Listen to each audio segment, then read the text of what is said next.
I'm Jeff Chenworth, and I'm the Sales and Marketing Manager here at Biomed Sciences. The tape you're about to view was designed to facilitate the application of Silon-TSR following laser skin resurfacing procedures. We hope that the combination of clinical footage with useful tips will shorten the learning curve associated with its use, while maximizing the patient benefits of improved comfort, reduced epithelialization times, and reduced erythema following the laser procedure. Case number 1 is a full-face laser resurfacing procedure utilizing the Silon-TSR face mask dressing.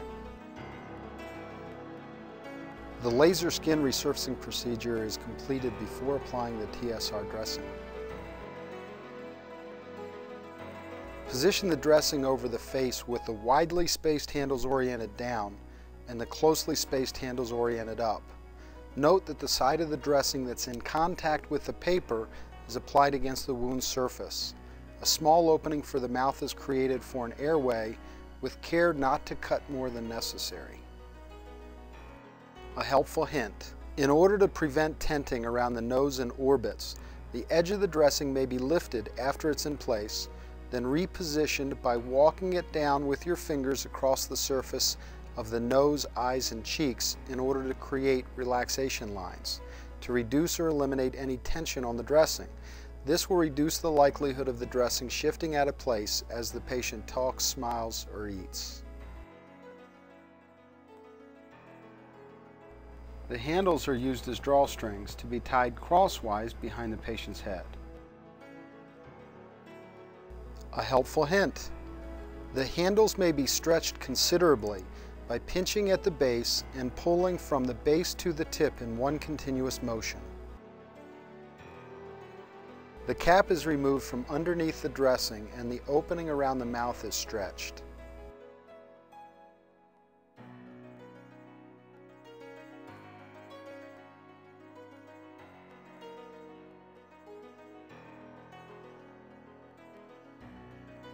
Openings are made for the eyes with careful attention to bring the dressing in contact with the lid margins.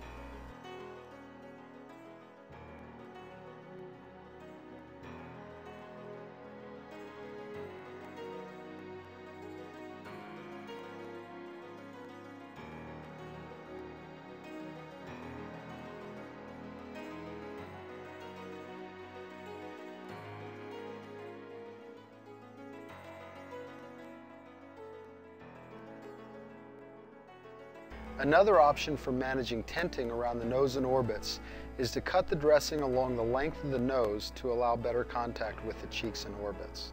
Then the extra piece of TSR, which is supplied as part of the mask, can be applied over the bridge of the nose.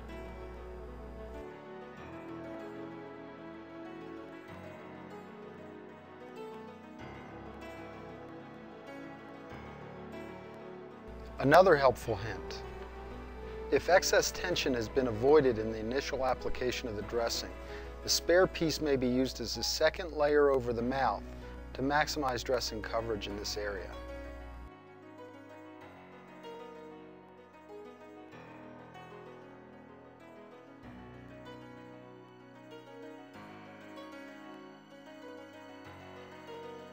Gauze is applied to the cheeks and to the forehead before applying the tube net dressing.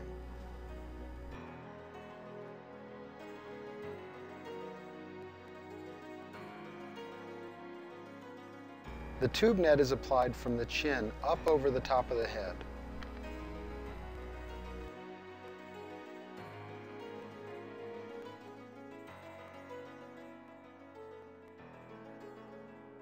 It is then cut to provide openings for the mouth and eyes. Optimally, the tube net and gauze can be left in place during the early part of the healing process when the wound is most highly exudative.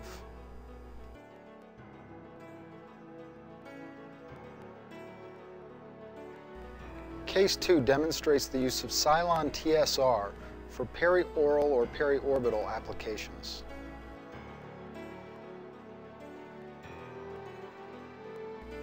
The dressing is applied across the patient's cheeks and orbital area.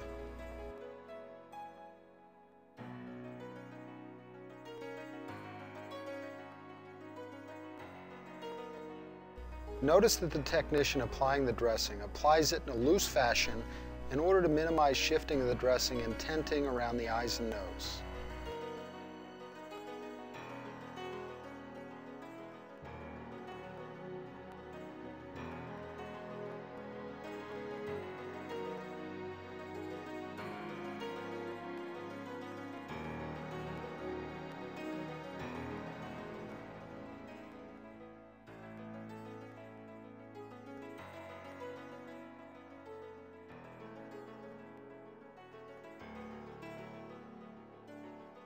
Because this was a combined laser procedure, a second dressing is applied in the perioral region.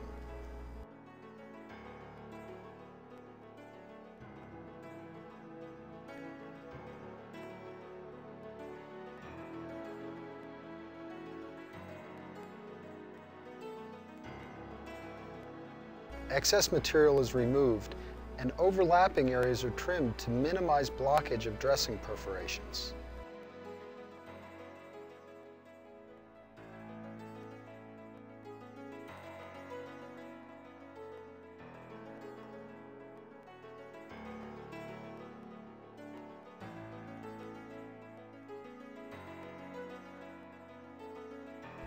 Steri strips are used to secure the dressing in place around the periphery of the wound and around the eyes and nose.